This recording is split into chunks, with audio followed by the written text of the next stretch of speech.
Hi అండి. Welcome back to our channel Santoshi నామాపు. ఈరోజు వీడియోలో స్పెషల్ ఏంటంటే గోధుమ పిండితో చేసిన బిస్కెట్స్. చాలా క్రిస్పీగా, చాలా టేస్ట్‌గా, చాలా బాగున్నాయి. హెల్తీ బిస్కెట్‌లని ఎలా తయారు చేసుకోవాలో చూసేద్దాం వచ్చి. ముందుగా ఒక మిక్సీ జార్ తీసుకుని ఒక కప్పు గోధుమ పిండిని, ఒక అరకప్పు తురుముకున్న బెల్లాన్ని, ఒక 5, 6 బాదం పిక్కలు, 2 స్పూన్లు పచ్చి పల్లీలు, అరకప్పు బేకింగ్ పౌడర్, 2 ఇలాచీ వేసుకుని మధ్యలో ఆపుకుంటూ మెత్తగా పౌడర్ చేసుకోవాలి.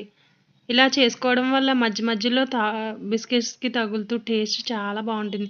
ఒక మిక్సింగ్ బౌల్ తీసుకుని మిక్సీ పట్టుకుని పిండిని వేసుకుని ఒక అరకప్పు నెయ్యిని కొంచెం వేసుకుంటూ కలుపుకుంటూ ఉండాలి. అరకప్పుకి తక్కువే పడుతుంది కానీ ఎక్కువ మాత్రం పడదు. నెయ్యి ప్లేస్‌లో నూనెను కూడా వాడుకోవచ్చు. నెయ్యిని ఇలా కొంచెం వేసుకుంటూ పిండిలా కలుపుకోవాలి. ఇలా ముద్ద అయితే సరిపోతుంది. మొత్తం అంతటిని పిండిని కలిపేసుకుని పక్కన పెట్టేసుకోండి. తర్వాత ఒక ప్లేట్ తీసుకుని ప్లేట్‌కి కొంచెం ఆయిల్ స్ప్రెడ్ చేసుకుని పిండి డస్టింగ్ చేసుకోవాలి. బటర్ పేపర్ ఉంటే బటర్ పేపర్ కూడా వేసుకోవచ్చు. నా దగ్గర లేదు కాబట్టి ఇలా చేసుకుంటున్నాను. ముందుగా కలుపుకున్న పిండిని చిన్న బౌల్స్‌లో తీసుకుని మరీ మందంగా కాకుండా, మరీ పలచగా కాకుండా నేను చూపించిన విధంగా చేసుకుంటే బిస్కెట్స్ పర్ఫెక్ట్‌గా కుక్ అవుతాయి. పిండిని చేసుకున్నప్పుడు మధ్యలో పగుళ్ళు వస్తాయి. స్మూత్‌గా చేసుకోవాలి. ఈ బిస్కెట్స్‌ని చేసుకున్నప్పుడు దలసరి గిన్నెని గానీ, కుక్కర్‌ని గానీ తీసుకోవాలి.